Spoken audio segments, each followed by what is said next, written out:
तो जैसा कि लास्ट एपिसोड के अंदर हमने देखा था, जो बैरू होता है वो शॉन्ग को बताता है कि ये जगह जो है वो डेथ ऑफ लैंड है, जिस जगह पर मास्टर की विदाउट परमिशन के कोई भी पर्सन जो है वो यहाँ पर इंटर नहीं कर सकता। और बैरू के इतना बोलते के शादी हम देखते हैं कि जो शॉन्ग होता है वो उस जगह पर इंटर कर जाता है, और वो जैसे ही वो उस जगह पर घुसता है तो उसे पता लगता है कि वो जगह जो है वो बिल्कुल एक खंडर की तरह होती है। और अब जो शॉन्ग होता है वो उस जगह को देखने के बाद अपने मन में सोचता है कि अच्छा तो ये शैडो डोंगान है, लेकिन ये जगह जो है वो एक डोंगान कम और बल्कि एक टूटी फूटी सिटी ज़्यादा लग रही है। लेकिन पता नहीं क्यों किसी रीज़न से ये जगह जो है वो मुझे बहुत ही ज़्यादा फैमिलियर फीलिंग जो है वो दे रही है।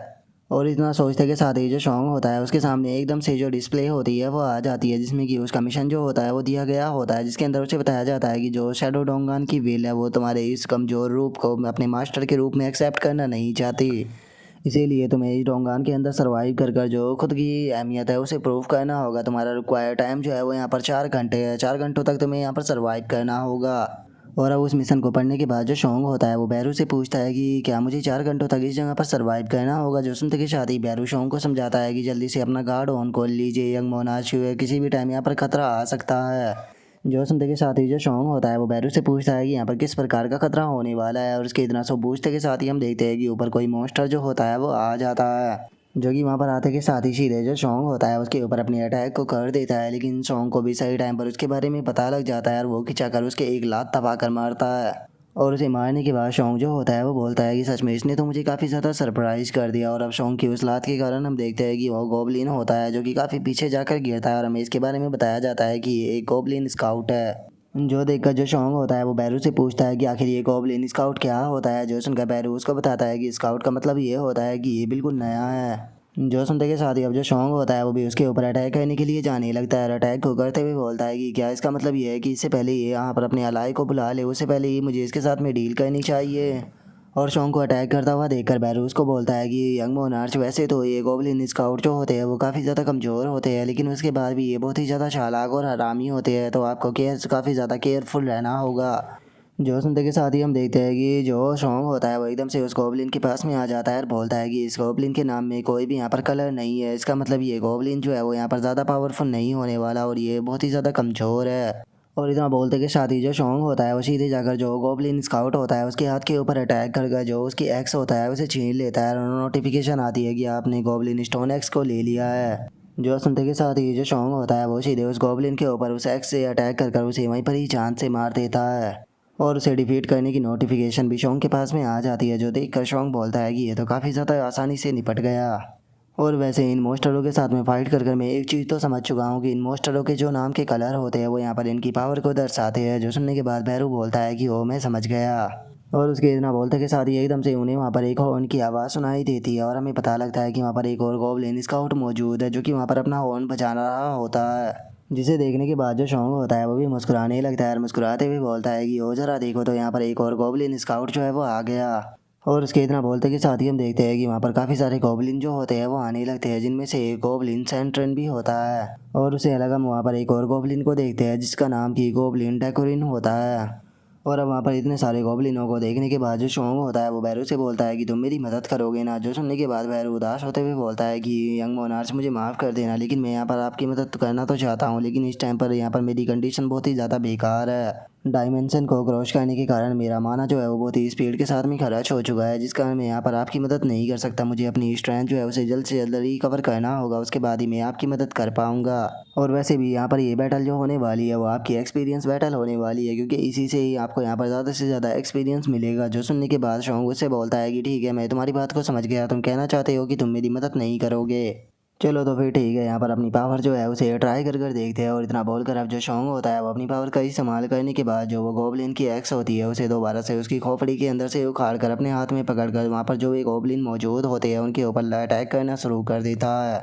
और उन्हें मारने के बाद जो सॉन्ग होता है वो बोलता है कि यहाँ पर वैसे तो काफ़ी सारे गोबलिन जो है वो मौजूद है, लेकिन अगर यहाँ पर मेरी स्टेटस विंडो की बात की जाए तो मुझे लगता है कि इस टाइम पर मेरी पावर काफ़ी रहेगी यहाँ पर इन नॉर्मल गोबलिनों से निपटने के लिए। और शॉन्ग के इतना बोलते के साथ ही एकदम से एक एरो जो होता है वो आकर उसे टकराने ही वाला होता है, लेकिन शॉन्ग सही टाइम पर उसे पकड़ लेता है, जिसके बाद में उसे वहाँ पर पता लगता है कि वहाँ पर एक और चार गोबलिन भी मौजूद है। जिसे देखकर अब शॉन्ग जो होता है वो उस एरो को तैयार करते हुए बोलता है कि ठीक है तो इसे तुम्हें वापस लौटाते हैं। और इतना बोलते के साथ ही जो शॉन्ग होता है वो उस एरो को उसकी खोपड़ी के आर पार कर देता है। जिसे देखने के बाद में जो बैरू होता है वो भी काफ़ी ज़्यादा सरप्राइज हो जाता है और अपने मन में सोचता है कि सच में यंग मोनार्च की फाइटिंग एबिलिटी काफ़ी ज़्यादा इम्प्रेसिव है। और इतना बोलकर अब वो पास्ट की बातों को याद करने लगता है और अपने मन में सोचता है कि यंग मोनार्च ने जिस टाइम पर जन्म लिया था तो उनके जन्म के टाइम पर ही वे पूरी तरह से एक लेजेंडरी हीरो के जैसे थे और केवल अपने चाइल्डहुड के अंदर ही इन्होंने जो रूलर अथॉरिटी पावर थी उसका भी इस्तेमाल करना सीख लिया था।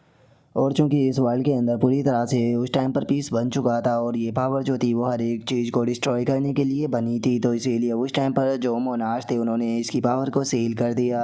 और चूंकि अब जो इक्रीम है वो इस वर्ल्ड के अंदर आ रहा है तबाही मचाने के लिए, तो इसीलिए अब टाइम आ चुका है यंग मोनार्च को अपनी रियल पावर बाहर निकाल के लेके आने का, ताकि वो इस वर्ल्ड के अंदर दोबारा से लाइट लेकर आ सके। और उसके इतना बोलते ही हम शॉन्ग को देखते हैं जो कि वहाँ पर बहुत ही बुरी तरह से उन सभी मोस्टरों को मार रहा होता है। और वहाँ पर जो शॉन्ग होता है उसका पावर काफ़ी लेवल अप हो जाता है, जिसे देखने के बाद शॉन्ग अपने मन में सोचता है कि इसका मतलब अब जो मैं रूलर अथॉरिटी पावर है उसका 10 केजी तक इस्तेमाल कर सकता हूँ। और शॉन्ग ये सोच ही रहा होता है तभी एक गॉब्लिन जो होता है वो पीछे से आकर एकदम से शॉन्ग के ऊपर अटैक कर देता है, जिसका कारण शॉन्ग भी इंजर्ड होता है। लेकिन तभी शॉन्ग बहुत ही खिंचाकर उसके मुंह के ऊपर एक पंच देकर मारता है और हम देखते हैं कि काफ़ी सारे गॉब्लिन जो होते हैं वो शॉन्ग को घेरे खड़े होते हैं। और तभी बैरो भी आकर पूछता है कि यंग मोनार्च आप ठीक तो हो ना। और उनके इतना बोलते के साथ ही हम वहाँ पर एक गोब्लिन को देखते हैं जिसकी बॉडी के अंदर से बहुत ज़्यादा ऑरा निकल रहा होता है। और अब जो वो गोब्लिन होता है हमें पता लगता है कि वो इन सभी गोब्लिनों का लीडर होता है जो कि शॉन्ग की तरफ बढ़ने लगता है। जिसके बाद हम शॉन्ग की एचपी को देखते हैं जिसकी एचपी 190 में से 160 बच चुकी होती है, जिसे देखने के बाद शॉन्ग अपने मन में सोचता है कि ये काफ़ी ज़्यादा हर्ट कर रहा है, लेकिन उसके बाद भी मैं यहाँ पर हार नहीं मान सकता। और इतना सोचते के साथ ही जो शॉन्ग होता है वो दोबारा से उन सभी गोब्लिनों के साथ में फ़ाइट करना स्टार्ट कर देता है, जहाँ पर कि वो नाइफ जो होता है उसे फेंक कर मारता है जो कि उन सभी गोब्लिनों के बीच में से होता हुआ सीधे जाकर जो उन गोब्लिनों का लीडर होता है उसे टकराता है, जिस कारण हमें वहाँ पर काफ़ी तगड़ा धमाका भी देखने के लिए मिलता है। और जो शॉन्ग होता है वो अपने मन में सोचता है कि जब से मुझे ये पावर मिली है तब से मुझे एहसास हुआ है कि मैं ज़िंदा हूँ, नहीं तो पहले तो मुझे ऐसा एहसास होता था कि जैसे कि मैं मर चुका हूँ। और इतना सोचकर शॉन्ग दोबारा से अपनी फाइट को स्टार्ट कर देता है, जहाँ पर कि उसकी अब एचपी केवल 118 बच चुकी होती है। लेकिन जो शॉन्ग होता है वो अभी भी हार नहीं मानता और उसकी एचपी केवल 84 बच जाती है। लेकिन उसके बाद भी शॉन्ग लगातार अपनी फाइट को करता रहता है, जहाँ पर कि उसकी अब एचपी केवल 53 बच चुकी होती है। और अब हम देखते हैं कि अभी भी वहाँ पर बहुत सारे गॉब्लिन जो होते हैं वो बचे हुए होते हैं, लेकिन शॉन्ग भी उनके साथ में फाइट करते हुए लगातार अपना लेवल अप जो होता है वो कर रहा होता है। जिसके बाद अब हमारा व्यू जो होता है वो कुछ घंटों बाद पर आ जाता है, जहाँ पर कि सभी गोब्लिन मर चुके होते हैं। और हम देखते हैं कि जो गोब्लिनों का लीडर होता है वो भी वहाँ पर मरे हुए पड़ा होता है। और अब जो शॉन्ग होता है वो भी एक जगह पर बैठ जाता है, लेकिन वो इतनी फाइट करने के कारण काफ़ी ज़्यादा थक भी चुका होता है और अब 4 घंटों का टाइम भी ख़त्म हो जाता है। और अब जो बैरू होता है वो शॉन्ग की तारीफ करते हुए बोलता है कि यंग मोनार्च सच में आप तो बहुत ही ज़्यादा अमेजिंग हो, मैंने नहीं सोचा था कि आप इतनी अमेजिंग तरीके से अपना ट्रायल जो है उसे कंप्लीट करोगे। जो सुनकर शॉन्ग गुस्से में बैरू की तरफ देखते हुए बोलता है कि इन द एंड तुमने यहाँ पर मेरी कोई मदद नहीं की। और शॉन्ग के इतना बोलते के साथ ही उसके पास में सिस्टम की नोटिफिकेशन आती है जो कि उसको बताती है कि यहाँ पर तुम्हें इस ट्रायल को कंप्लीट करने के कारण रिवॉर्ड मिला है, तो क्या तुम रिवॉर्ड को एक्सेप्ट करना चाहते हो। जो सुनकर शॉन्ग भी हाँ बोल देता है और उसके पास में नोटिफिकेशन आती है कि तुम्हें र्यून स्टोन रिवॉर्ड के तौर पर मिला है, जिसके अंदर की शैडो एक्सट्रैक्शन टेक्निक मौजूद है। जो सुनकर शॉन्ग जो होता है वो बोलता है कि क्या र्यून स्टोन अगर मैं इसका इस्तेमाल करता हूँ तो क्या मैं जो शैडो एक्सट्रैक्शन टेक्निक है उसका सीख पाऊँगा। जो सुनते के साथ ही बैरू बहुत ही ज़्यादा खुश हो जाता है और खुश होते हुए अपने मन में सोचता है कि क्या यंग मोनार्च को जो शैडो एक्सट्रैक्शन टेक्निक है वो मिल चुकी है। और उसके इतना सोचते ही शॉन्ग अपनी इंजरियों को देखता है जो कि पूरी तरह से हील हो चुकी होती है, जिसे देखने के बाद वो बोलता है कि वैसे तो यहाँ पर जो ये फाइट थी बहुत ही ज़्यादा रूथलेस थी, लेकिन उसके बाद भी लगता है कि यहाँ पर जो मेरी स्किलें थी उनके अंदर भी लेवल अप हुआ है फाइट करने के कारण। और इतना बोलकर अब शॉन्ग जो होता है वो बैरू के पास में आ जाता है और बैरू के पास में आते हुए बोलता है कि सच बताओ तो अवेकनिंग के बाद में मुझे ऐसा नहीं लग रहा है कि जैसे कि मैं एक अवेकनर बना हूँ, मुझे तो ऐसा लग रहा है कि जैसे कि मैं एक चीट कैरेक्टर बन चुका हूँ। जो सुनते के साथ ही बैरू उसको बताता है कि ऐसी बात नहीं है, अगर बात की जाए इस चीट सिस्टम की तो यही चीट सिस्टम जो थे वो मोनार्च भी पास्ट में इस्तेमाल किया करते थे। और यह सिस्टम जो है वो आपके लिए बहुत ज़्यादा ज़रूरी है क्योंकि ये आपकी पावर को ग्रो करने में आपकी मदद कर पाएगा, जिस कारण आप कम टाइम में और भी ज़्यादा पावरफुल जो है वो बन पाएंगे। अगर आपको सिंपल शब्दों में समझाया जाए तो आप मुझे देख सकते हो, मैं कोई अवेकनर नहीं हूँ, लेकिन उसके बाद भी मैं सबसे पावरफुल शैडो सोल्जरों में से एक हूँ। जो सुनने के बाद जो शॉन्ग होता है वो बोलता है कि ठीक है मैं समझ गया, मैं इसे एक्सेप्ट करता हूँ। और इतना बोलते के साथ ही जो शॉन्ग होता है वो उस र्यून स्टोन जो होता है उसे एब्जॉर्ब कर लेता है, जिस कारण हम देखते हैं कि शॉन्ग के नीचे से एकदम से एक ब्लैक कलर की एनर्जी निकलना स्टार्ट हो जाती है। और शॉन्ग के पास में नोटिफिकेशन आती है जो कि उसको बताती है कि तुमने शैडो एक्सट्रैक्शन टेक्निक जो है उसे सीख लिया है, इसके लिए यहाँ पर किसी भी माना का ज़रूरत नहीं पड़ती है और तुम यहाँ पर जो मरे हुए मॉन्स्टर है उन्हें अपने शैडो सोल्जर के अंदर बदल सकते हो। और एक मास्टर के ऊपर तुम अपनी जो शैडो एक्सट्रैक्शन टेक्निक है उसका केवल 3 ही बार इस्तेमाल कर सकते हो। जो सुनकर जो शोंग होता है वो बोलता है कि क्या मैं खुद के शैडो सोल्जर बना सकता हूँ। जो सुनने के बाद बैरू उसको बताता है कि हाँ बिल्कुल, इस स्किल की मदद से जो मरे हुए जीव है उन्हें आप अपने सोल्जर में बदल सकते हो, जैसे कि मैं हूँ। जो सुनकर शोंग जो होता है वो बोलता है कि ठीक है, मैं यहाँ पर तुम्हारी बात को समझ गया, लेकिन अगर मुझे यहाँ पर अपने शैडो सोल्जर बनाने हैं तो पहले मुझे उन्हें मारना होगा, उसके बाद में ही मैं उन्हें यहाँ पर अपनी कमांड दे सकता हूँ। तो इसका मतलब तो ये हुआ कि मेरे शैडो सोल्जर जो है वो मुझसे ज़्यादा कमज़ोर हो गए। और इतना बोलते कि शादी अब जो शोंग होता है वहाँ पर एक मॉन्स्टर के ऊपर अपनी पावर का इस्तेमाल करने लगता है और अपनी पावर का इस्तेमाल करते हुए बोलता है कि चलो तो ठीक है, फिर भी एक बार ट्राई कर कर देखते हैं कि आखिर इसका इस्तेमाल कैसे होता है। लेकिन शोंग के ऐसा करने से वहाँ पर कोई भी इफेक्ट नहीं होता और सिस्टम उसको बताता है कि प्लीज़ यहाँ पर कमांड दीजिए शैडो एक्सट्रैक्शन स्किल का इस्तेमाल करने के लिए। जो सुनने के बाद शोंग को कुछ भी समझ में नहीं आता और वो बोलता है कि क्या मुझे यहाँ पर कमांड देनी होगी इस स्किल को इस्तेमाल करने के लिए। और अब इस चीज़ को सुनते के साथ ही जो बैरू होता है वो भी थोड़ा सोचने लगता है, लेकिन वो कुछ भी नहीं बोलता। तभी जो शोंग होता है वो बोलता है कि ठीक है, अगर मुझे यहाँ पर कमांड ही देनी है तो मैं समझ गया मुझे क्या करना होगा। और इतना बोलते कि साथ ही जो शोंग होता है वो अपने हाथ को आगे बढ़ाता है और सोलो लेवलिंग मानवा का जो सबसे फेमस शब्द होता है उसे बोलता है, जो कि होता है अराइज।